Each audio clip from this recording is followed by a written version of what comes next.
Yang membaptis Yesus siapa? Kalau bukan Yohanes. Nah, kalau Yesus yang adalah hypostatic union, sepenuhnya manusia, sepenuhnya Allah, dan Yesus itu 100% manusia, berarti Yesus juga berdosa. Kan gitu.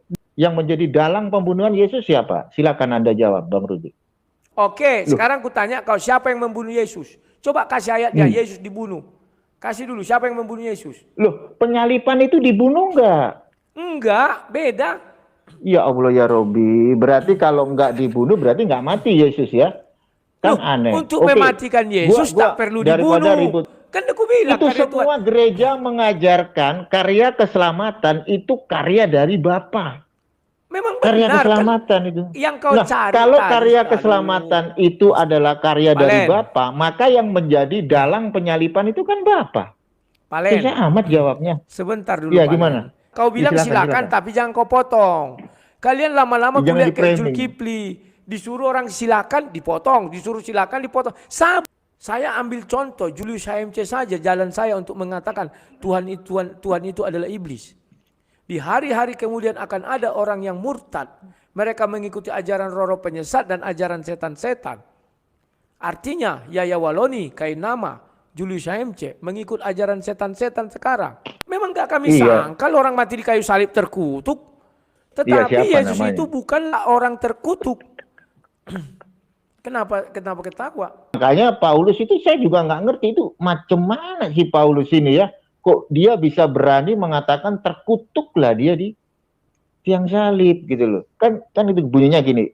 Taati hukum Taurat, aku tidak bercacat. Bayangin. Yang mau kau tanyakan apa? Loh, itu Paulus melakukan hukum Taurat tak bercacat, coy. Mati juga. Apalagi orang berdosa. Nah, kalau analogi dari Bang Rudi untuk membantah premis saya. Lantas kau mengatakan, wah dia mentaati seluruh hukum Taurat. Mana ada dibilang seluruh hukum Taurat. Aku tidak bercacat, katanya. Oke. Hukum Taurat mana yang dibicarakan Paulus di sini? Yakni disunat. Makanya Paulus itu kan ngomong. Di dalam hukum Taurat, Paulus nggak bercacat. Yesus ngomong, contoh, aku datang bukan untuk meniadakan hukum Taurat, melainkan untuk menggenapi hukum. Apakah itu juga bisa dibilang sebagian aja? Kan enggak. Ada, di Quran mah nggak ada. Macam mana? Ya biarpun nggak ada, kan penting kau jawab aja. Ya udah. Kan Bang Rudi biar nggak ada kan ya udah kelar kita dialog. Tema kita kan Tuhan mana yang terkutuk? Tuhan menurut etimologi. Literatur kau tuh nggak bisa dibawa lawak-lawak. Udahlah. Oke, lu nggak bisa kayak gitu, makanya kau harus belajar.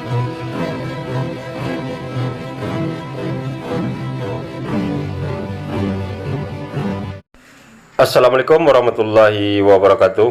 Alhamdulillahillazi hadana lihadza wa ma kunna linahtadiya laula an hadanallah.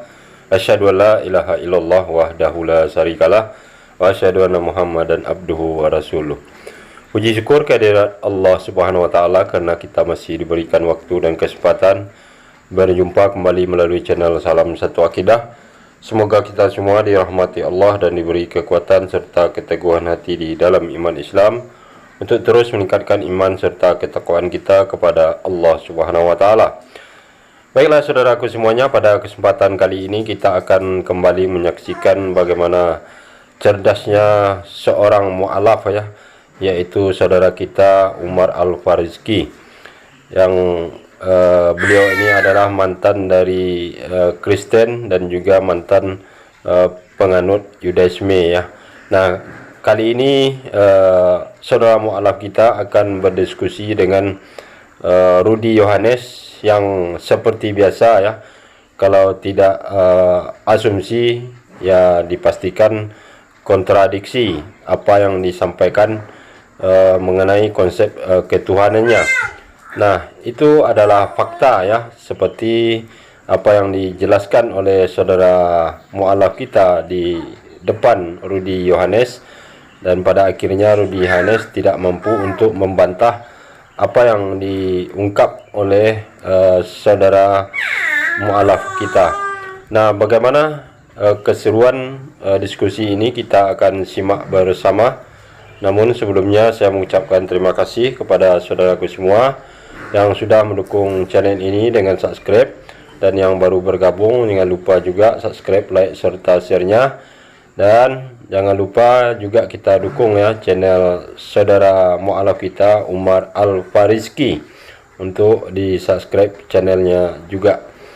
Nah, tanpa panjang mukadimah, langsung saja kita simak videonya. Selamat menyaksikan.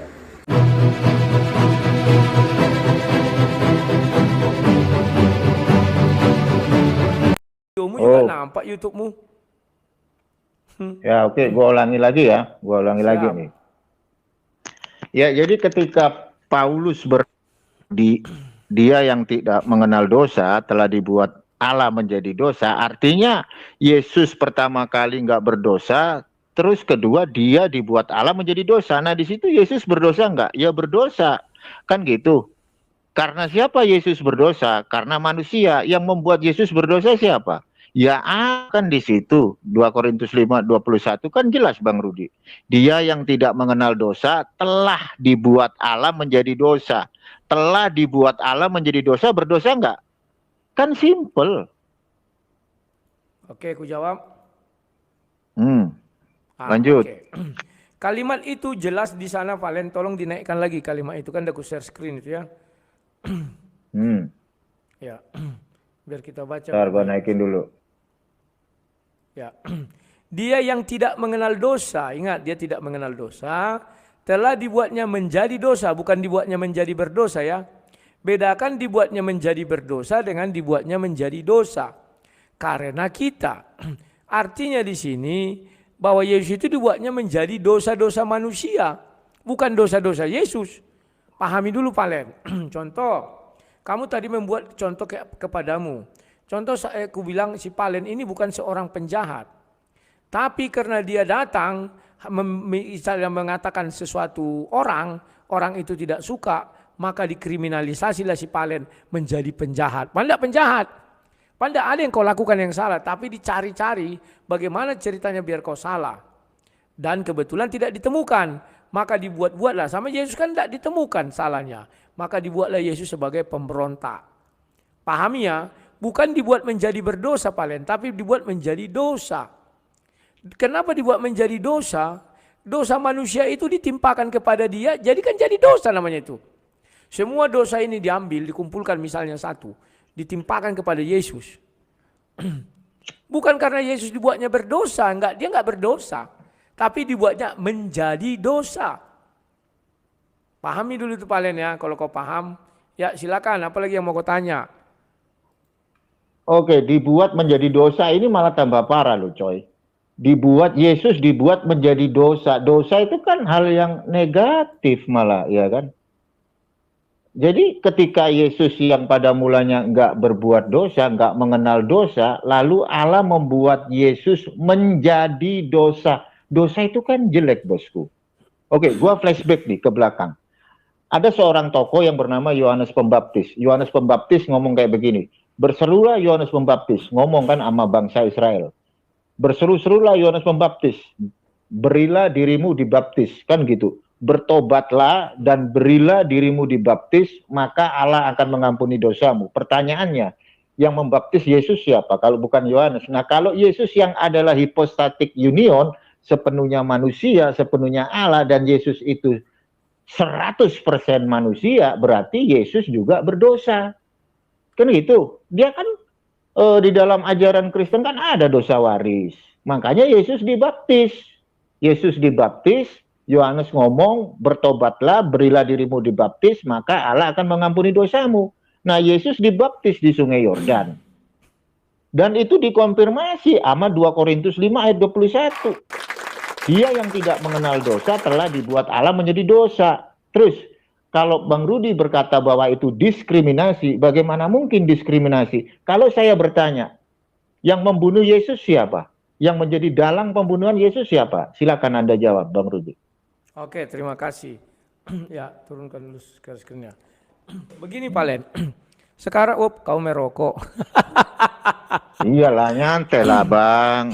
Iya, enggak bagus. Santai lah. Enak, kayak Deddy Corbuzier itu kan kalau podcast kan sambil merokok, nggak masalah lah saya. Oke. Contoh begini Palen.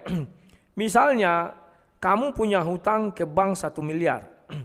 Saya nggak punya hutang ke bank 1 miliar misalnya. Terus datang saya, utang si Palen, saya yang menanggung, saya lunasi.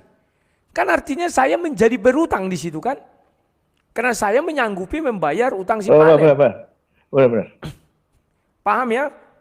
Nah, ya, paham, jadi paham. disitulah jadi saya merasa jadi berutang di situ. Padahal saya nggak punya hutang tuh. Tapi karena saya ingin membebaskan si Palen dari utang yang 1 miliar, saya bilang saya menanggung jawab itu. Apakah saya berutang? Tidak. Tapi dibuat saya menjadi berutang. Seolah-olah itu utang saya yang harus saya bayar. Padahal tidak perlu saya bayar itu. Bisa saya tidak usah bayar. Tapi karena saya ingin melunasi, menanggung utang-utang kalian ini, saya apakan. Begitu juga Tuhan. Ini dosa manusia ini semua ini loh. Apakah Tuhan Yesus berdosa? Enggak. Tapi karena dia ingin membebaskan manusia dari dosa, maka dia harus membayar lunas dosa-dosa itu. Maka dia dianggap berdosa, dibuat menjadi berdosa, dibuat menjadi berutang. Padahal saya enggak berutang ini, saya lunasi. Oke, silakan. Apalagi? Ya, tadi Bang Rudi bilang, akhirnya saya berutang. Ya sama itu tadi. Yang awalnya Bang Rudi nggak punya utang, akhirnya dibuat menjadi yang berutang. Kan simple kayak gitu. Gitu loh Bang Rudi. Jadi nggak perlu digoreng-goreng ke sana kemari. Pada intinya Bang Rudi telah dibuat menjadi seorang yang punya utang kan gitu. Sama halnya ketika Yesus dia yang tidak mengenal dosa telah dibuat Allah menjadi dosa, artinya Yesus itu telah dibuat Allah menjadi dosa. Karena siapa itu? Karena manusia. Yesus kan manusia juga. Nah, dosa waris itu untuk manusia enggak? Untuk manusia, Yesus manusia enggak? Sementara di dalam PB, siapapun yang enggak percaya Yesus sebagai manusia, dia antikristus. Nah, kalau Yesus itu manusia, maka dia menanggung dosa. Dia dibuat Allah menjadi dosa. Makanya ada karya penyalipan. Terus saya tanya, kalau Bang Rudi bilang bahwa itu didiskriminasi, saya bertanya nih, yang membunuh, yang menyalib Yesus itu dalangnya siapa? Coba Bang Rudi jawab. Yang jadi dalam pembunuhan penyalipan Yesus siapa? Ya, berarti satu kasus sudah kita tuntaskan ya, bahwa Yesus tidak punya dosa. Tetapi menurut dia dibuat Anda? Lo bukan menurut aku, Pilatus saja sudah mengatakan, Alkitab mengatakan tidak berdosa. Bahkan ayat yang kau bilang tadi dia tidak ada dosa, tidak mengenal dosa. Menjadi dosa itu apa Bang Rudi? Menjadi dosa jelas. Jangan menjawab dong, kita kan bergantian lo. Ya. Sudah kita sepakati tadi, sudah kubuat contoh. Enggak, saya enggak sepakat. Enggak. Jangan di-framing, enggak suka saya. Loh, kalau kau enggak sepakat berarti kita belum bisa maju ke depan. Harus itu kita tuntaskan dulu.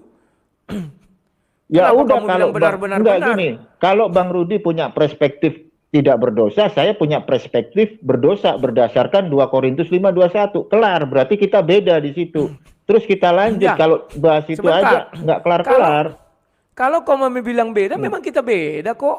Ngapain aku paksakan kau satu perspektif dengan saya? Makanya saya bilang, menurut enggak, ini kan enak nih. 2 Korintus 5:21, menurut pandangan saya yang berdasarkan narasi yang dibuat Paulus, itu biarin viewer yang menilai gitu loh. Artinya saya menjelaskan di situ sesuai dengan ayat bahwa Allah telah membuat Yesus menjadi dosa. Nah, kalau Allah membuat Yesus menjadi dosa, apakah Yesus berdosa? Itu viewer yang bakalan tahu. Simple like that. Terus kita maju lagi. Kalau Bang Rudi menarasikan bahwa Yesus itu didiskriminasi, saya bertanya gitu loh. Terus siapa yang membunuh Yesus sampai dia disalib?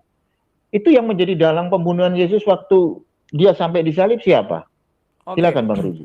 Saya jawab dulu, kau tadi sudah menjawab, mohon diam. Jangan kau kayak si Zulkifli lah, kayak mama-mama. Enggak main itu sama aku. Saya dari tadi diam. Usahakan kau diam ya. Saya diam, setelah ini saya menjawab, kau diam ya.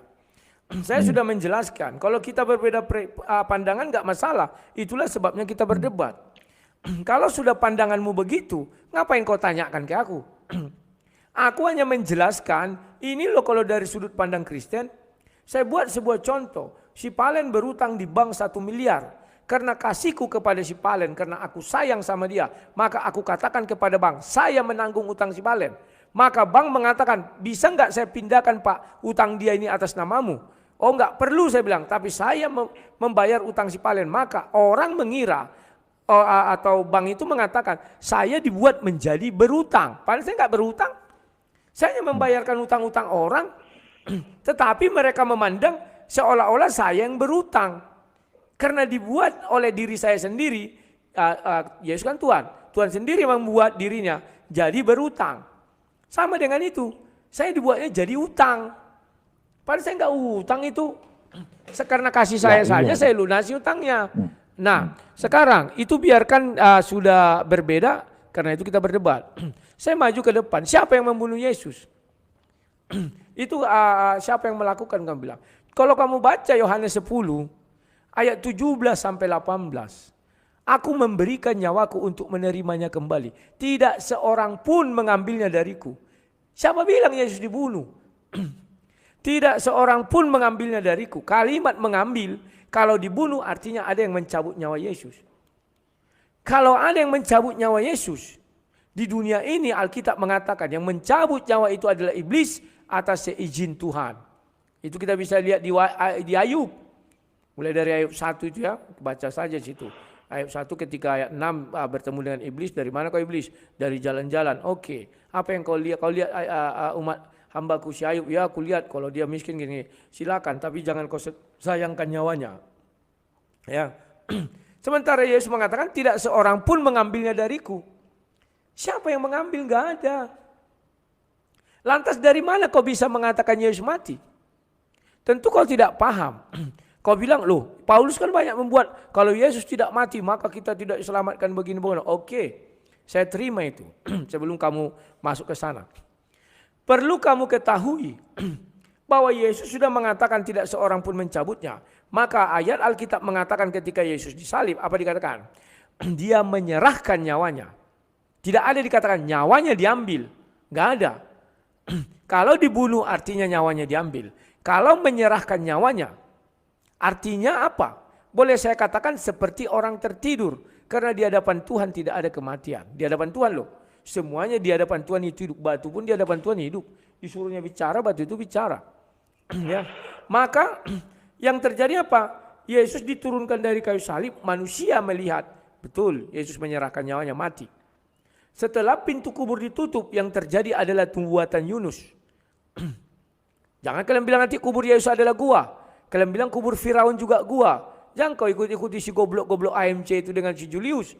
Julius AMC dengan si Zuma itu. Jadi itu kubur ditutup, plak. Yang berlaku adalah nubuatan Yunus. Kalau Yesus sampai dikatakan mati, maka Yesus akan terpenjara di dalam alam maut. Karena kematian hanya bisa ditimbulkan oleh dosa.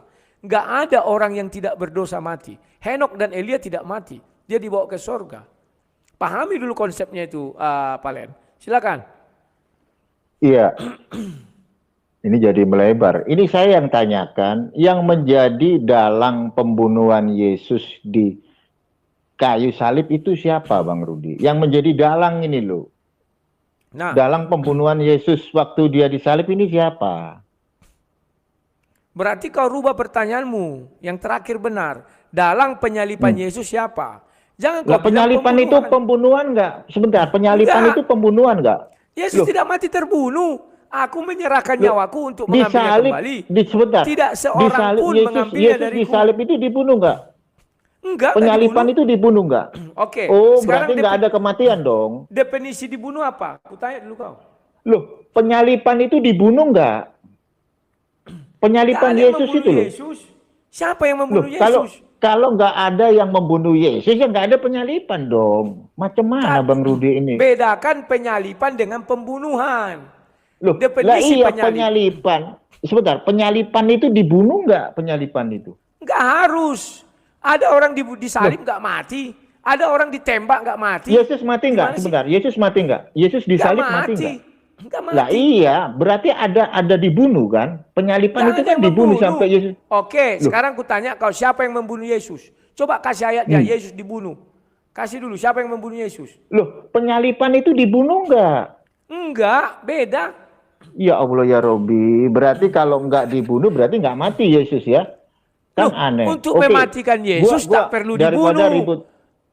Oke, daripada ribut masalah ini ya, susah juga. Oke, yang menjadi dalang penyalipan Yesus siapa?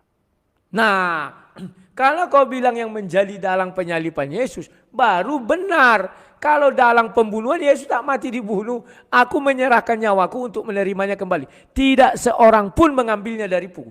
Kalau pembunuhan yang artinya dalang penyalipan siapa? Cobalah, sabarlah. Kau bertanya posisimu sekarang kan, sabar. Kalau dibilang tidak seorang pun mengambilnya daripadaku, artinya tidak ada orang yang berhak mengambil nyawa Yesus. Bahkan Tuhan pun dikatakan di situ tidak mengambil nyawanya, tidak mencabut nyawanya. Iblis pun tidak. Tapi dia menyerahkan sendiri nyawanya kepada Bapa dan menerimanya kembali, mengambilnya kembali. Dia tidak ada yang membunuh Yesus. Nah, kalau kau bilang siapa yang mendalangi penyalipan Yesus? Kalau penyalipan Yesus, sebenarnya penyalipan itu sudah dinubuatkan Yesus jauh-jauh hari. Karena nubuatan itu sudah diucapkan, memang itulah sebagai jalan keselamatan manusia. Siapa dalangnya? Dalangnya enggak ada. Kan Tuhan, suka-suka Tuhan. Kenapa pakai dalang? Jadi menurutmu dalangnya siapa? Gua kutip pernyataan Yesus. Yesus kan pernah ngomong begini, ada tertulis, Mesias harus menderita, mati dan bangkit di hari ketiga. Karya siapa itu? Karya keselamatan, soteriologi. Karya keselamatan Yesus di Kalvari, itu karya siapa?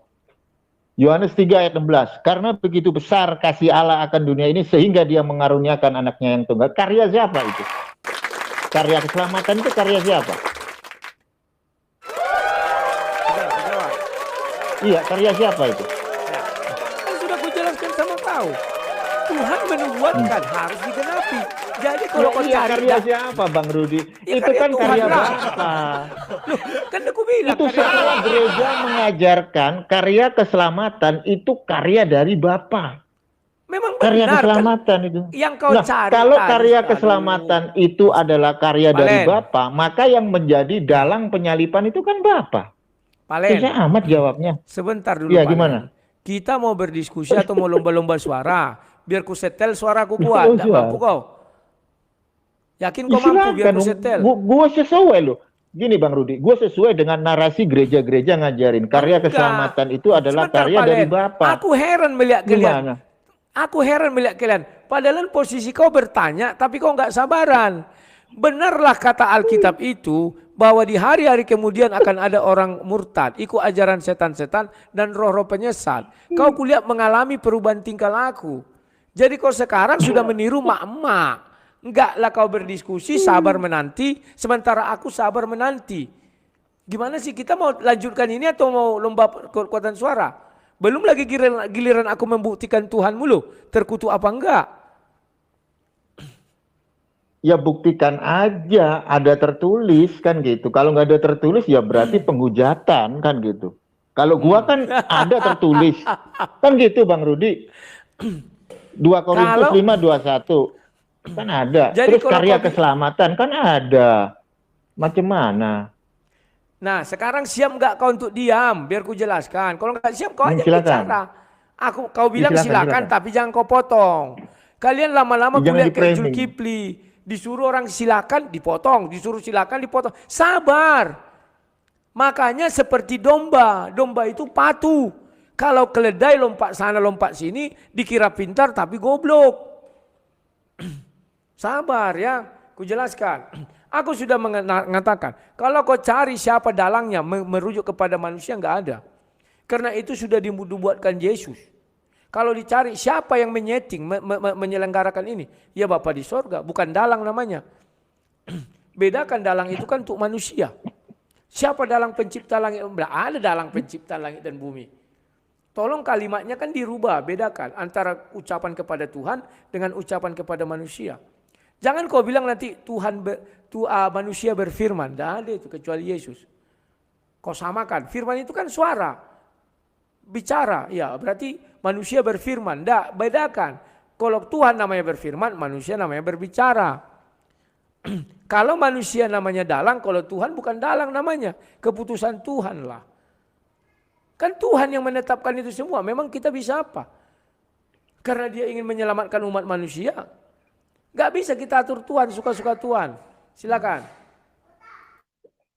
Iya, orang namanya rencana. Soteriologi kan ada doktrin namanya doktrin soteriologi, doktrin keselamatan. Dan itu gereja semua ngajarin, semua pendeta kalau Bang Umar nanya, karya keselamatan Yesus di Kalvari itu rencana siapa?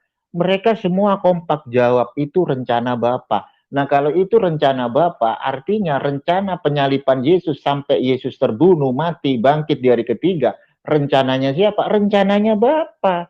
Berarti yang menjadi dalang siapa? Bapak. Itu sama aja kayak ini nih, ada satu kasus nih, pembunuhan berencana dalam konteks penyalipan supaya setiap manusia bisa selamat, kan kayak gitu.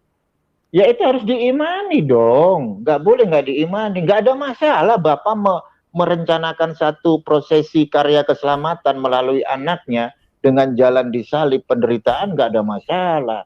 Kan itu konsepnya sesuai dengan ajaran gereja yang dikenal sebagai Mesias yang menderita, Masia ben Yosef, kan kayak gitu. Nggak ada salahnya Bang Rudi. Macam mana sih? Terus yang ketiga nih, Tuhan siapa yang terkutuk? Sudah, udah bisa aku jawab. Oh boleh, silakan. Ya, mohon diam ya. Karena aku dari tadi diam. Ya, belajarlah mengendalikan diri. Nggak usah kau karena sudah pindah kau jadi keledai, jadi lompat sana, lompat sini. Santun lah, slow. Ya. Sekarang kalau kau tanya, apa yang salah? Memang gak ada yang salah. Memang aku ada menyalah-nyalakan. Gak ada, dan kuakui itu karya keselamatan dari Tuhan. Karya Tuhan, bukan dibilang dalangnya, tapi karya keselamatan. Bedakan dalang itu untuk manusia, untuk pewayang, kan gitu. Kalau Tuhan karya namanya. Jangan nanti kau juga mengatakan, siapa yang membuat Adam berdosa? Oh Tuhan, karena Tuhan, Adam dengan Musa kan berantam kalau di dalam Al-Quran. Mengenai orang itu dua. Wah itu kan Tuhan yang membuat, kenapa 40 tahun sebelum si Adam dicipta, Tuhan sudah menetapkan dia jadi berdosa. Kenapa kita protes? Nah kan begitu jatuh-jatuhnya. Saya juga tidak pernah menyalahkan, dan saya akui semua. Nah sekarang kau bertanya lagi, Tuhan siapa yang terkutuk? Saya nggak tahu Tuhan siapa yang terkutuk menurutmu. Kalau aku jawab nanti kau bilang penistaan agama. Harus ada tertulis terkutuk. Sekarang aku bilang lah. Saya ambil contoh Julius HMC saja, jalan saya untuk mengatakan Tuhan itu adalah iblis. Di hari-hari kemudian akan ada orang yang murtad. Mereka mengikuti ajaran roh-roh penyesat dan ajaran setan-setan. Artinya Yaya Waloni, Kainama, Julius HMC mengikut ajaran setan-setan sekarang. Artinya mereka menyembah setan saat ini. Artinya yang mereka sembah adalah yang terkutuk. Titik. Apa mau kau bilang? 1 Timotius 4 ayat 1 bicara demikian. Kau tidak bisa membantah itu? Silakan. Ada enggak di kitab suci yang mengatakan Yesus terkutuk? Silakan. Oke ya, suara saya jelas sih Bang Rudi. Sambil ngerokok enak lah. Minum dulu lah Bang Rudi biar nggak panas. Minum. Aku ya. santai. Slow aja. Nah gitu dong. Kalau merokok nggak apa-apa. Ya. Habis lawang kau beli rokok. Aduh sayang kali. Oh, podcast harus nyantai Bang Rudi, harus nyantai, jangan tegang. Iya. Podcast Bang Umar kan selalu santai. Oke, ada satu premis. Tapi janganlah di framing. Kujul jangan di framing, nanti kau di itu lagi nanti. Nggak nanti dia malam. Nggak ada yang kutakuti paling. Aku beda dengan apa. Kau tes lah aku, kalau nggak percaya tes lah. Sedangkan pengacara kemarin udah aku bilang goblok. Apalagi hanya si Julius. Silakan. Iya kan, tapi kan nggak bahas Kojul, nanti Kojul bikin konten habis gini. Orang debat sama si Palen, gue dipanggil-panggil gitu, pasti nanti. Biar ada kontennya, dia kan lagi cari uang. Orang dia bilang dia minta kopi 10.000. Kenapa kau minta kopi 10.000? Bilang biar dikit tapi banyak. Tapi itulah sialnya, orang Muslim pelit, tidak ada yang mau ngasih kopi kan. Aku bilang orang kaya kan bebas, Bang Rudi. Orang kaya kan bebas. Tidak ada kaya itu, miskin itu. Kalau kaya dia mah nggak minta kopi. Lanjut, silakan biar aja situ. Ya, jadi ada satu premis ya terkait dengan tema kita. Tuhan siapa yang terkutuk? Coba dibuka Galatia 3:13. Kenapa? Galatia 3:13, nanti Bang Umar dibilang nggak ada data nanti. Buka, bisa dilaporin. Dibaca aja Bang Umar udah. Cukup kami doakan. Kau hinalah Tuhan kami, tidak kami laporin kau ke polisi. Cukup kami doakan. Karena ajarannya ada. Ya, Galatia 3 ayat 11. 13, bukan 11, 13. Ya, itu di apa share screen atau aku bacakan aja lah. Dibacalah, orang udah pada hafal. Kristus telah menebus kita dari kutuk hukum Taurat dengan menjalan jadi kutuk karena kita. Sebab ada tertulis, terkutuklah orang yang digantung pada kayu salib. Ingat ya, sama tadi dengan seperti utang tadi. Ya, si Palen yang punya utang, aku yang melunasi. Jadi seolah-olah aku yang berutang. Sama Coba saja dibaca ini. Dibaca lagi Bang Rudi. Kristus telah menebus kita dari hukum Taurat dengan menjalan jadi, aduh, udah aku bilang diam dulu dong. Dengan jalan menjadi kutuk karena kita. Sebab ada tertulis, terkutuklah orang yang digantung di kayu salib. Betul. Orang yang digantung di kayu salib itu orang-orang terkutuk. Kami tidak pernah menyangkal. Tapi di Yesus dikutuk bukan karena dia melakukan satu dosa, tetapi dia dikriminalisasi. Artinya dia tidak pernah membuat dosa, tapi dipaksakan berdosa dan disalibkan. Sehingga betullah dia terkutuk di kayu salib. Paham ya? Tetapi keterkutukan dia bukan karena dia berdosa, bukan karena dia membuat kejahatan, tetapi karena memang itu namanya dikriminalisasi. Pahami dulu kriminalisasi itu, biar kau jangan keliru. Orang yang tidak bersalah dibuat bersalah, dipaksa, itu istilahnya. Silakan, semoga kau paham. Iya, berarti kan di situ yang kalau Bang Umar nanya siapa yang terkutuk di tiang salib itu? Ya, Pak, kan ada 3 yang disalib. Ya. Yang terkutuk di kayu salib, semua orang yang mati itu memang terkutuk. Kami tidak pernah menyangkal. Memang kematian di kayu salib itu yang membuat dia jadi terkutuk. Tetapi dia menerima itu bukan karena dia orang berdosa, pahami. Kan dibuat dibilangnya. Dengan jalan menjadi. Menjadi itu kan merelakan diri, bukan dia terkutuk, tidak. Jangan keliru. Bedakan dengan orang yang disalib di kiri kanan. Kan mereka udah bilang, itulah hebatnya Bible. Obrolan itu menjelaskan, kita berdua memang pantas untuk disalibkan karena kita berdosa. Sementara orang ini apa dosa dan kesalahannya? Nah, sudah jelas. Memang gak kami sangkal orang mati di kayu salib terkutuk. Tetapi Yesus namanya? Itu bukanlah orang terkutuk.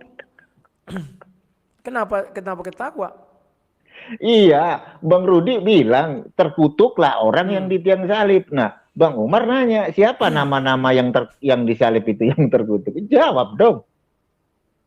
Ya, kalau menurut orang yang dua itu kita pantas untuk disalib karena kita berbuat dosa. Karena ada obrolannya itu.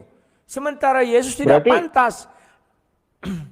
Berarti Yesus tidak terkutuk. Yang terkutuk itu orang itu dua, tetapi Yesus dipaksa jadi terkutuk. Ingat loh, kan dia tidak punya dosa. Pilatus sudah menghakimi, tidak ditemukan dosa. Dosa apa yang ada pada orang ini? Enggak kudapatkan katanya. Sama begini Palen, contoh. Aku sudah berulang kali mengatakan sama kau. Misalnya ada orang berbicara begini, terkutuklah orang yang punya utang misalnya. Saya membebaskan utangmu, sehingga saya dikira orang punya utang. Kan orang yang menganggap saya punya utang. Maka orang bilang terkutuklah orang punya utang misalnya. Siapa yang terkutuk? Apakah saya? Saya tidak terkutuk, saya nggak punya utang. Saya hanya menebuskan utang si Palen. Sama dengan Yesus. Apakah Yesus terkutuk? Yesus tidak terkutuk. Yesus saja menebus dosa manusia di situ. Dia disalib, dikriminalisasi. Semoga kau paham. Yang mengatakan itu adalah orang yang melihatnya. Tapi secara hukumnya dia tidak terkutuk. Sudah dibuktikan Pilatus. Sudah dibuktikan orang yang disalib. Kita yang pantas disalib. Orang ini tidak pantas. Silakan Palen, apalagi yang mau kau tanya? Iya, jadi heran ya. Terkutuklah dia yang di tiang salib kan gitu. Saya nanya, siapa yang terkutuk di situ? Nah, kalau yang terkutuk di tiang salib itu kan waktu kronologi di eranya Yesus itu kan ada 3 tuh. Ada yang penjahat, nggak mau bertobat, satunya penjahat yang bertobat, satunya kan Yesus. Nah, di antara 3 ini siapa yang terkutuk? Atau terkutuk semua, atau cuma 2 yang terkutuk? Tetapi di dalam Galatia 3:13 sedang ngomongin Kristus Yesus masalahnya. Makanya Paulus itu saya juga nggak ngerti itu macam mana sih Paulus ini ya. Kok dia bisa berani mengatakan terkutuklah dia di tiang salib gitu loh. Kan itu bunyinya gini. Kristus Yesus ya kan. Apa itu? Galatia 3:13 itu bunyinya. Telah menebus kita dari kutuk hukum Taurat menjadi kutuk. Terus ditambahin lagi masih Paulus. Makanya tertulis terkutuklah yang di tiang salib. Nah, berarti Yesus terkutuk dong di tiang salib. Kan semudah itu kita mencerna omongan Paulus gitu loh. Kan Yesus kan manusia, Bang Rudi. Dia kena efek dosa waris karena dia manusia gitu. Tapi tentang keilahian dia kan beda. Kan gitu. Mau nggak mau, suka nggak suka, Yesus itu kan hipostatik union, sepenuhnya Allah, sepenuhnya manusia. Jadi sang hipostatik union itu terkutuk dong di kayu salib. Kan itu ditulis di situ. Kecuali Bang Umar memberikan satu narasi, nggak ada ayatnya. Bang Umar bisa dilaporin ke Mabes Polri kan gitu. Coba. Nggak ada yang laporin kau ya, kali gaya kau. Iya karena ayatnya ada coy. Kecuali ayatnya nggak ada. Alah, kalian juga ada ayat si Kace juga di penjara kalau masalah itu. Kan sudah dibilang pengacara tadi malam, jangan sekali-sekali menyentuh Muhammad. Kalau menyentuh Allah silahkan, kan itu. Kan itu dibilangnya. Pengacara bukan apologet Bang Rudi. Harus digarisbawahi pengacara itu bukan apologet. Itu pengacara apologet muslim, dalam... iya betul pengacara muslim. Iya, pengacara tapi kan bukan apologet. Beda lah, apologet, pengacara. Yang dia bilang itu benar. Dia bilang tidak ada satupun yang lolos karena menghina Muhammad, semua dihukum. Ya kalau menghina baginda Rasulullah tidak secara apa dia, contoh kayak Scott nih, dia bernarasi tentang baginda Rasulullah nggak akademis ya kena, sama kayak Bang Umar. Bang Umar bernarasi tentang Yesus nggak akademis ya bisa kena saya. Ada pun tertulis itu tetap kena, sudah meskipun ada tertulis. Ya aku lanjutkan ya. Sekarang tolong kau share screen dulu ayat itu biar ku jelaskan sama kau. Oke, siap. Ya enak nih, minum dulu lah. Siap. Bikin iklan lah. Sabar. Rasul Paulus tidak pernah diam dulu. Rasul Paulus tidak pernah mengatakan Yesus terkutuk. Tetapi Rasul Paulus mengatakan sebab ada tertulis. Terkutuklah orang yang digantung pada kayu salib. Oke? Tidak pernah Rasul Paulus mengatakan Yesus terkutuk. Tetapi dia mengatakan sebab ada tertulis. Oke. Kristus telah menebus kita dari hukum Taurat dengan jalan menjadi. Jadi Yesus bukan terkutuk tapi menjadi. Ibaratnya saya sudah jelaskan tadi, saya nggak pernah berhutang. Tapi demi untuk menebus utangmu saya menjadi berhutang. Kan begitu kira-kira ya. Atau untuk menebus kalau film-film itu kan ada untuk membebaskan orang dari penjara. Dia harus masuk penjara. Film Sylvester itu atau yang lain-lain. Kalau yang gampang itu. Ngerti kok ya? Jadi di sini dengan jalan menjadi kutuk. Dia menjadi kutuk bukan menjadi terkutuk. Bedakan. Makanya orang yang disalib kiri kanan Yesus mengatakan apa? Kita pantas disalib. Kita pantas mati karena kita berdosa. Sedangkan orang ini tidak pantas. Pahami dulu itu baru kau bisa berpikir ya. Oke, silakan. Apa yang mau kau tanyakan lagi? Iya kan ayat yang di bawahnya nggak diterusin di situ. Di situ tertulis. Sebab ada tertulis, terkutuklah orang yang digantung di tiang salib atau di kayu salib. Nah, siapa orang yang terkutuk di kayu salib? Sebentar, Palen. Jangan lama-lama lah, Bang Rudi. Enggak, nah, itu nanya ini.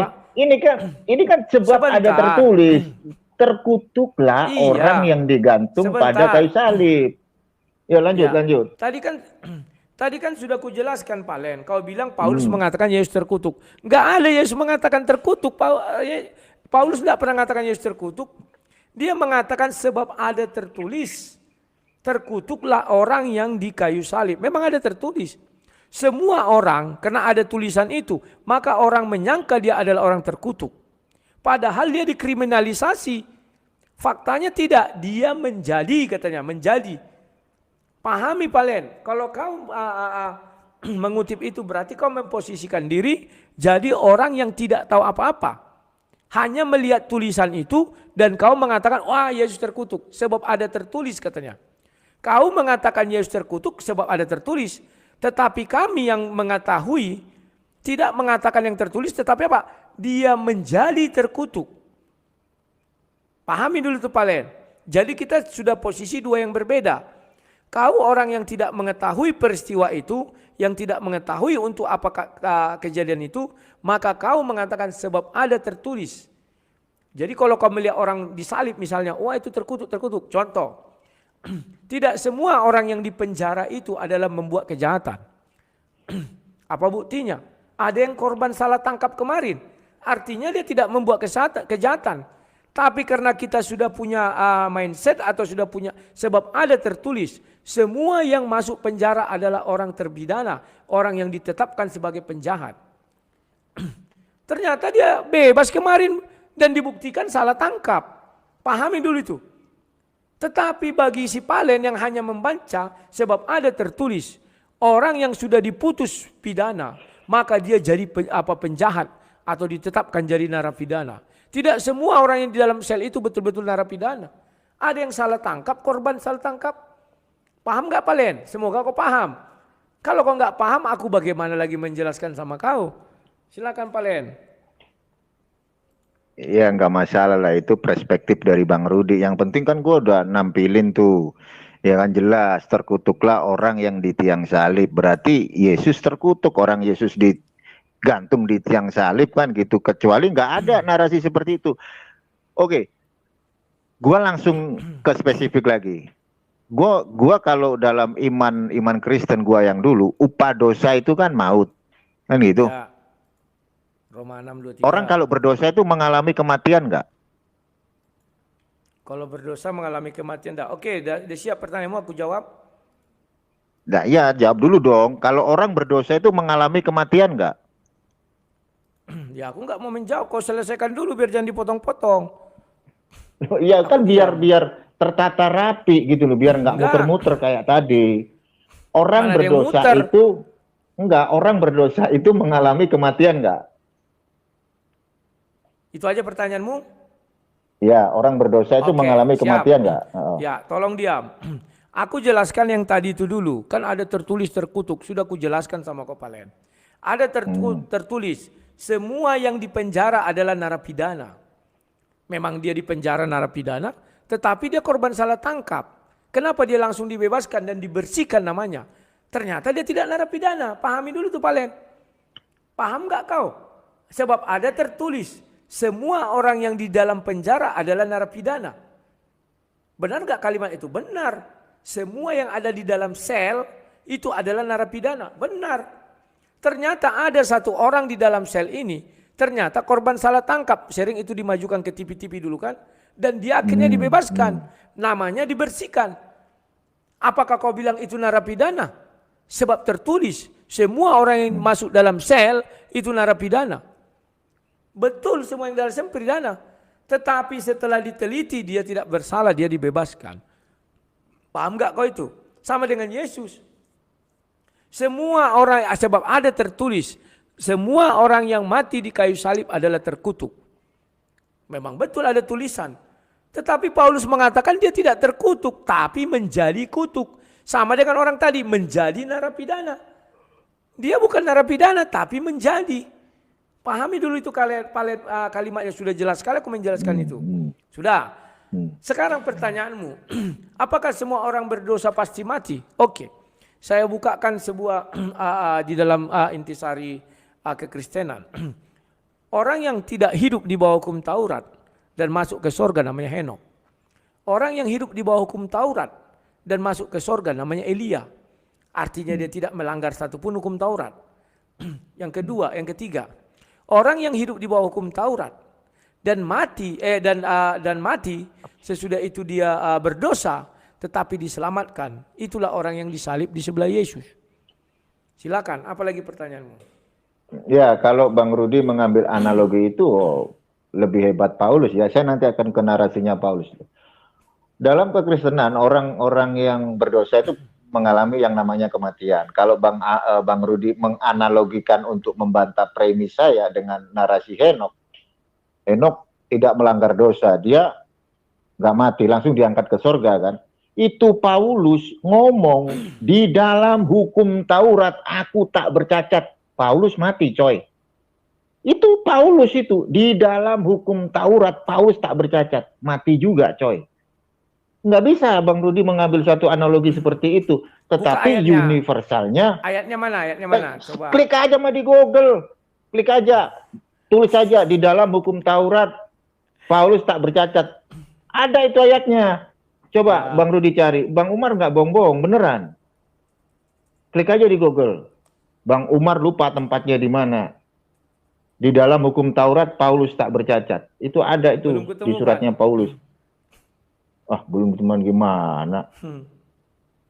Ntar gua yang buka nanti. Ya buka sekarang aja biar kita lihat. Kan kau harus lihat konteks pembicaranya apa. Ya, gua cek dulu ya, Filipi 3 ayat 6. Apa bunyinya? Aku bukakan. Filipi 3 ayat 6. Filipi, bentar ya. Filipi 3 ayat 6. Ya. Tentang kegiatan aku penganiaya jemaat, tentang kebenaran dalam mentaati hukum Taurat, aku tidak bercacat. Bayangin. Yang mau kau tanyakan apa?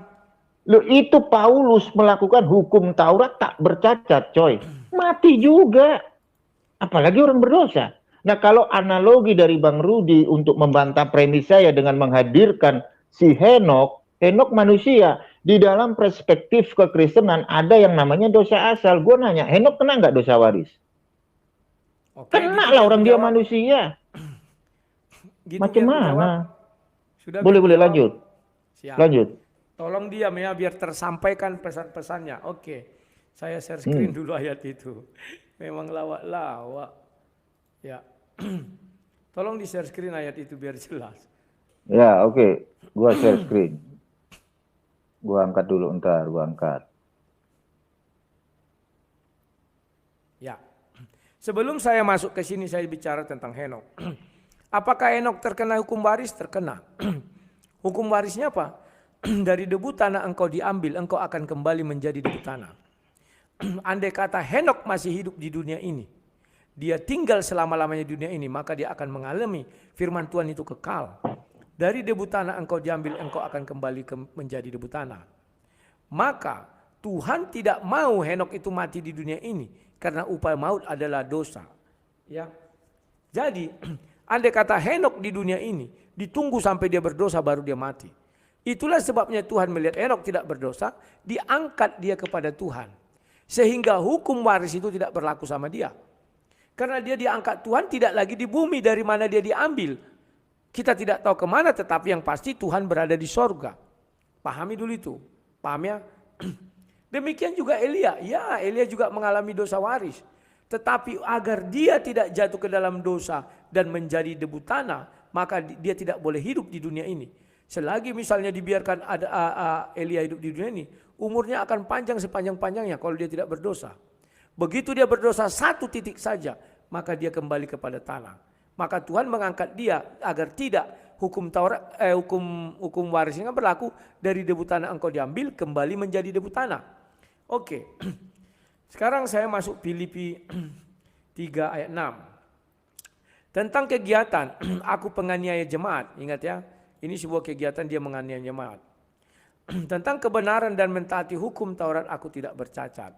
Lantas kau mengatakan, wah dia mentaati seluruh hukum Taurat. Mana ada dibilang seluruh hukum Taurat. Aku tidak bercacat katanya. Oke. Hukum Taurat mana yang dibicarakan Paulus di sini? Yakni disunat. Sekalipun aku juga ada alasan untuk menaruh percaya hal-hal lahiriah. Jika ada orang lain yang menyangka dapat menaruh percaya hal-hal lahiriah, aku tidak lagi disunat pada hari ke-8 dari bangsa Israel, dari suku Benjamin, orang Ibrani asli. Tentang pendirian terhadap hukum Taurat, aku orang Farisi. Ya.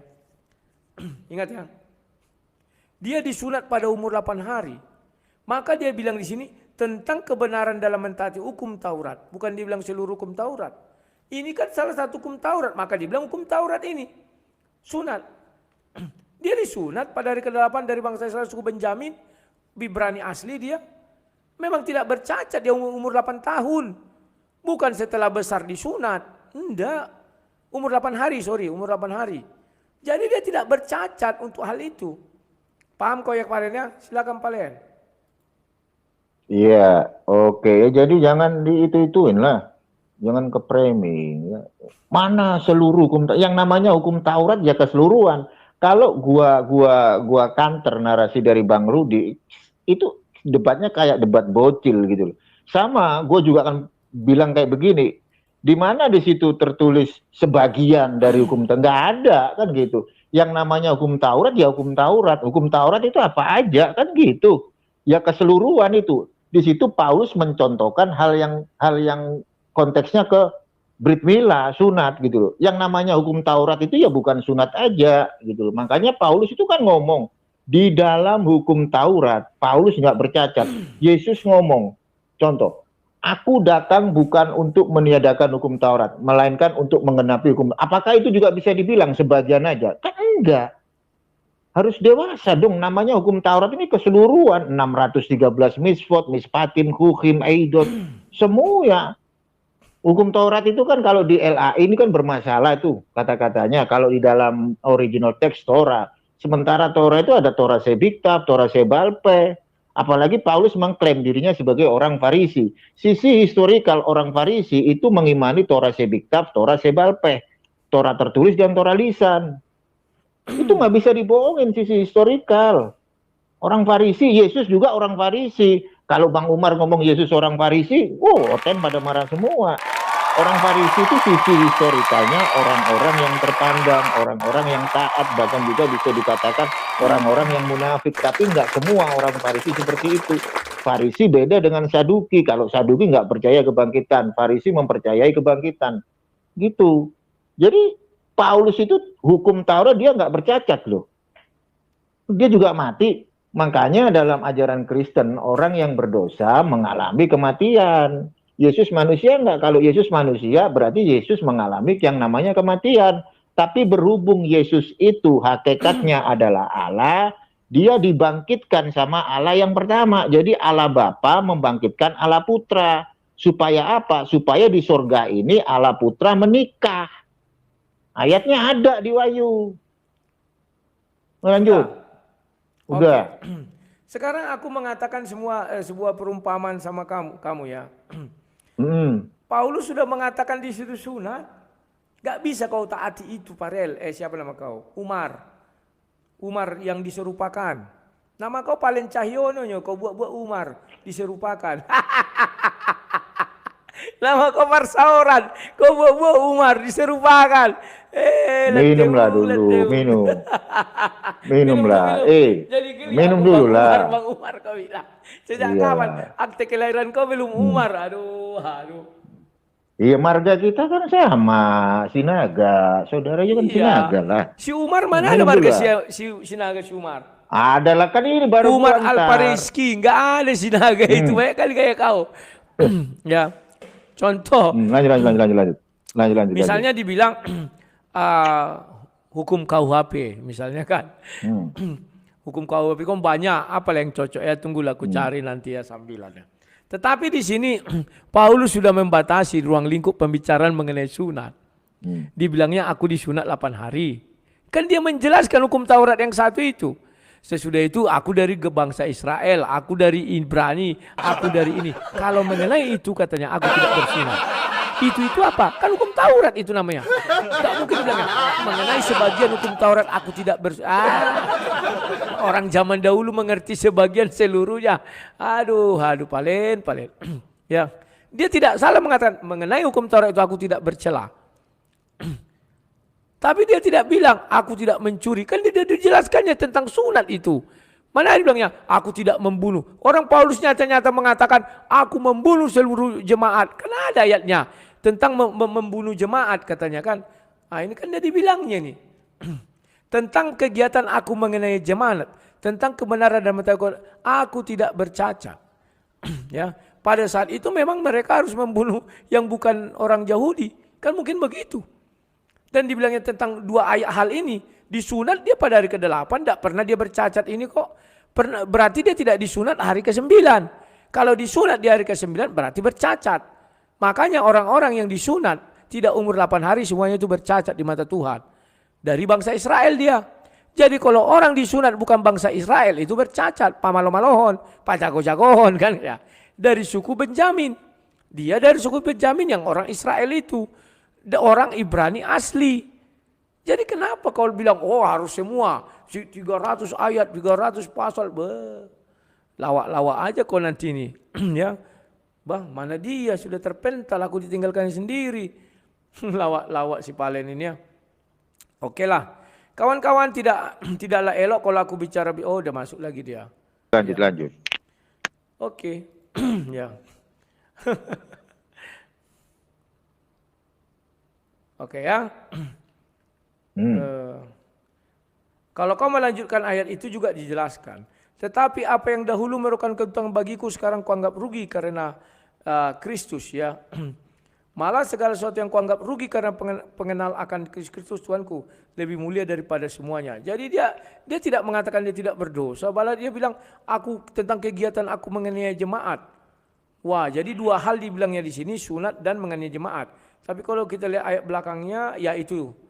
Ya, betul. Dia membuat situ dua, sunat dan penganiayaan jemaat. Memang dia tidak ada kurangnya di situ dalam hal penganiayaan. Ya, silakan. Apalagi giliranku kapan? Iya di sini. Ya itu Bang Rudi jangan sudah 1 jam setengah. Tertulisnya. Udahlah kita buat babak 2 ya. Gimana? Kita buat babak kedua ini sudah 1 jam setengah. Gantian dong, masa kau saja. Gimana? Iya babak keduanya apa? Ya aku lagi membuktikan. Kepada kau kan kau sudah ayatnya nggak ada loh. Harus ada ayatnya. Loh, ayatnya harusnya ada. Kalau ayatnya nggak ada gimana Bang Rudi? Apa yang mau dibahas? Coba tunjukkan di dalam Quran dalilnya di mana bahwa Allah Subhanahu wa taala pernah berdosa dan terkutuk. Di mana ayatnya? Ya. Jangan dikarang-karang. Enggak, aku enggak ngarang. Kalau menurutmu ya, yang menyesatkan itu siapa? Menyesatkan apa? Yang menyesatkan manusia itu siapa? Emang Allah nggak boleh. Yang menyesatkan itu siapa? Siapa emang yang menyesatkan? Emang Allah nggak boleh menyesatkan? Kan di PL ada kehendak jahat. Saya tidak. Aneh Bang Rudi ini. Saya tidak mengatakan makanya PL. harus apple to apple. Bang Rudi kan mengambil perspektif Allah Subhanahu wa taala menyesatkan. Terus Anda punya narasi siapa yang menyesat? Gak kayak gitu dialognya, orang ayatnya nggak ada. Aku memulai. Ya kau jawab aja. Sebentar ya, dulu gue jawab gini. Ketika kau bertanya, sebentar. Ketika kau bertanya sama aku menjawab dari Bible. Memang ada tadi sedikit mengenai si Adam dengan si Musa berantem. Jadi kalau dikalkulasikan 99% aku menjawab dari keimanan Kristen. Sekarang kau baru mulai, belum lagi masuk ke pertanyaan inti sudah lari ke Al-Quran. Aku tahunya di hatimu Al-Quran tidak akan mampu menjawab. Aku tahu. Gak ada ayatnya. Makanya Bang Rudi saya minta ayatnya di mana ada tertulis bahwa Allah Subhanahu wa taala pernah berdosa dan terkutuk. Di mana dalilnya? Loh, kau itu lucu. Makanya kita buktikan saja. Ya kau terima nggak tantangan pembuktiannya? Loh, makanya tunjukkan dulu dalilnya. Tertulis sama seperti Bang Omar mengambil referensi 2 Korintus 5:21, Galatia 3:13. Nah, kalau Bang Rudi ngomong sebentar, kalau Bang Rudi ngomong Allah menyesatkan, ya sama aja apple to apple-nya bagaimana Tuhan yang ada di PL menciptakan pohon pengertian yang baik dan yang jahat. Lu ngapain Tuhan? Enggak perlu. Makanya itu harus apple to apple. Orang ayatnya nggak ada kok. Kecuali ayatnya ada tertulis. Kan gitu. Lu gue siap, gue minta ayatnya mana Bang Rudi? Ya siap kok ya, oke. Ya, sekarang aku mau tanya sama kau, yang terkutuk itu siapa sih? Galatia 3:13. Lagi, aku tanya dari iman Islam lo, gimana sih? Gak ada, di Quran mah gak ada. Macam mana? Ya biarpun tidak ada kan penting kau jawab aja. Ya udah. Kan Bang Rudi biar nggak ada kan ya udah kelar kita dialog. Itu kan nanti menurut malam kau kita bikin tema lagi. Itu kan Bang menurut Rudi barusan kau. ngomong, Kan nggak kita sudah ada. bicara perspektif. Sama dengan saya juga sudah saya uraikan. Kata-kata terkutuk itu begini saya uraikan. Sekarang kita kan pembuktian saja. Ada tertulis nggak kata terkutuk sama berdosa? Lah, berarti Ada kau kan? mengajak aku debat itu apa? Ya untuk membuktikan. Kau bilang dua arah, tentu aku harus menanyai Ya, iya, kau. dua Apa yang arah. ya, sekarang aku mau bertanya sama kau, bisa nggak? Bebas. Bisa. Sanggup. Harus ada dalilnya, harus ada dalilnya. Ya, sanggup. Sesuai tema Ya, loh sanggup. dalilnya. Sesuai tema ya. Kau lucu-lucuan aja kalau sesuai tema. Harus ada kata Sesuai itu. tema. Ya, kau saja yang bertanya. Kalau gitu, jangan dua arah bilang. Itu dua arah. Tuhan itu kan sang pencipta. Allah Kami- juga sang pencipta. Tidak ada pula di Bible tadi kau buktikan Tuhan terkutuk. Kan Yesus. Kenapa Yesus kau kan bahas-bahas? Tuhan. Oh, nanti Yesus dulu Tuhan ketuhanan Yesus Yesus bukan Tuhan begitu. bukan. Sebentar. Ketuhanan Yesus adalah Yohanes 1 ayat 1. Jadi paling tidak siap nggak kau. kau kutanyai? Oke, kita nggak usah bicara itu. Siap nggak kau ditanyai? Itu kutanya. Siap gua. 100% Oke, kutanyai siap kau. gua. Menurutmu yang terkutuk itu apa? Ya, terkutuk manusia. Allah nggak pernah terkutuk. Oh, manusia. Coba kasih ayatnya, manusia yang terkutuk. Silakan. Aku nggak bilang Allah loh. Coba cari. Di mana? Ya di Quran lah. Banyak. Itu bangsa Israel yang menyembah patung terkutuk semua lah kan. Avodazara itu. Penyembahan berhala. Banyak. Yang bisa disematkan amat kata-kata terkutuk itu manusia. Ya. Itu logika, itu udah logika Bang Rudi. Masa Allah Subhanahu wa taala terkutuk? Nggak mungkin Aku lah. nggak bilang Allah SWT. Nah, iya, kan gua jelasin. Kau belum lucu. Kau belum aku sampai ke sana sudah kau bilang framing Allah SWT terkutuk. Nggak ada aku bilang. Aku hanya bilang siapa yang terkutuk. Menurut Al-Quran Manusia hanya dua lah. yang terkutuk. Yakni manusia dan setan. Percaya kau kan?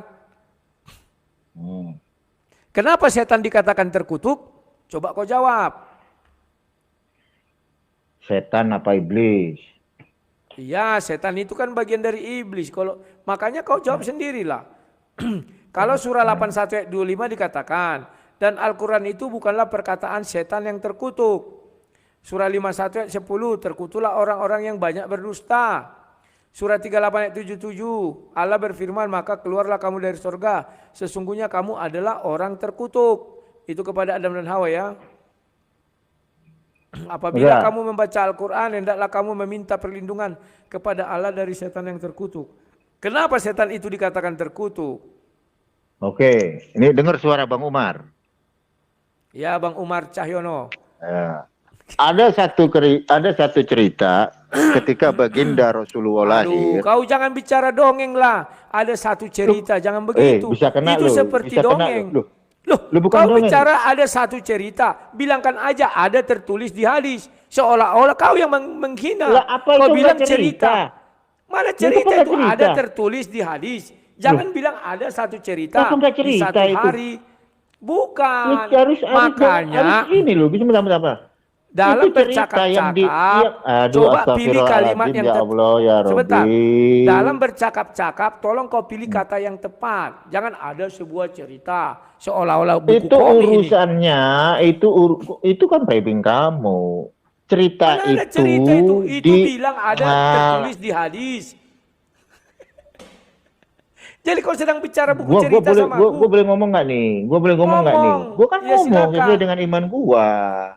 Jadi Ada itu satu cerita Ya, kan gitu. cerita. Ini cerita loh. Cerita ini kan gini loh, mindsetnya gini loh. Cerita ini bohongan atau beneran kan gitu. Yang namanya cerita kan nggak bisa kita langsung framing itu bohong, enggak. Ini di dalam literatur Islam ada satu cerita dikisahkan kan gitu tentang kelahiran baginda Rasulullah. Ada satu makhluk yang nggak suka itu sama baginda Rasulullah terkait dengan kelahirannya. Siapa? Iblis yang nggak suka. Makanya dia terkutuk. Udah, Ya, clear kan? sekarang kita uji.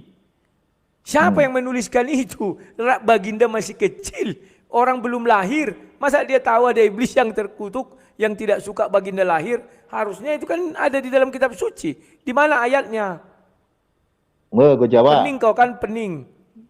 Enggak lah, ngapain gue pening. Masalahnya gini loh.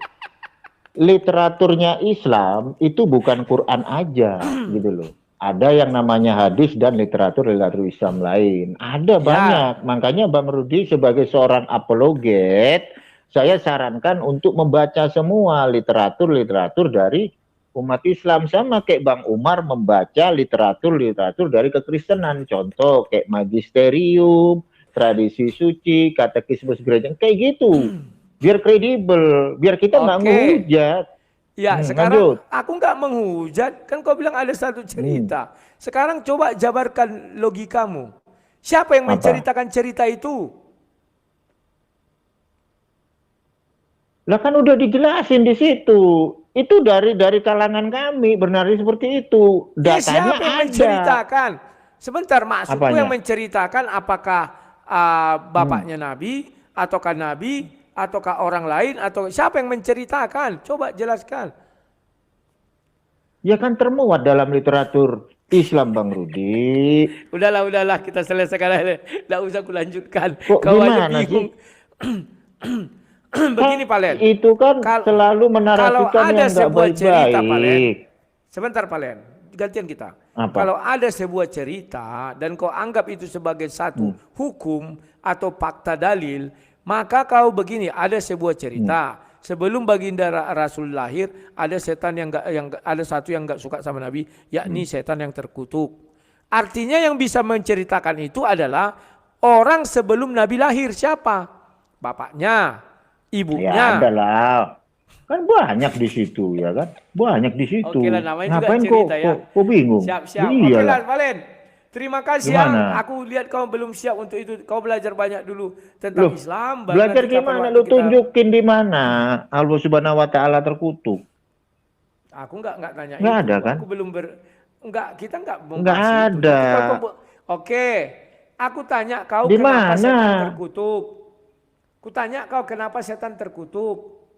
Lu kan udah ku jawab sesuai dengan literatur Islam. Kok lebar lagi siapa yang ini kan nggak masuk di tema. Tema kita kan Tuhan mana yang terkutuk? Tuhan menurut etimologi. Literatur kau tuh nggak bisa dibawa lawak-lawak.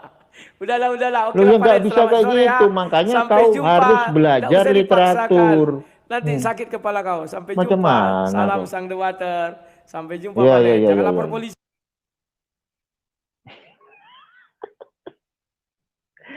Lawak-lawak juga nih orangnya. Aduh, parah. Ya.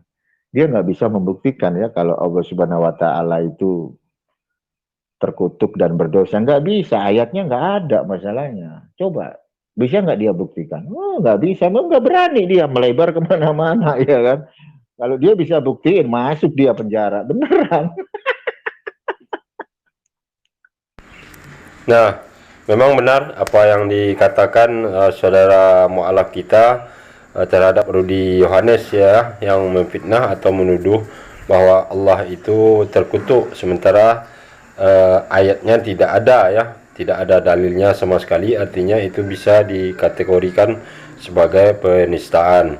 Nah, kemudian mengenai apa yang dipertanyakan oleh saudara mu'alaf kita kepada Rudi Yohanes tadi mengenai siapa dalang penyalib Yesus, atau apakah Yesus itu dibunuh atau seperti apa. Nah, seperti yang sudah kita dengar bersama ya, jawaban dari Rudi Yohanes ini tidak ada satupun yang memberikan suatu kepastian ya tentang apa yang terjadi terhadap diri Yesus seperti yang mereka yakini ya. Padahal mereka meyakini bahwa Yesus disalib dan mati disalib. Kemudian artinya di sini Yesus adalah orang berdosa ya, karena jelas di dalam Bible mereka bahwa orang yang mati di tiang salib adalah orang-orang yang terkutuk. Kemudian upah dari dosa adalah maut. Nah, dari dua ayat yang terdapat di dalam Bible tersebut itu membuktikan bahwa Yesus memang terkutuk dan adalah orang berdosa seperti yang disampaikan oleh saudara mu'alaf kita tadi kepada Rudi Yohanes ya. Namun lagi-lagi Rudi Yohanes membantah hal tersebut demi menuhankan Yesus, walaupun jawabannya tidak sesuai dengan apa yang termaktub di dalam Bible itu sendiri. Nah, demikian saudaraku semuanya, terima kasih atas perhatiannya. Saya akhiri, assalamualaikum warahmatullahi wabarakatuh.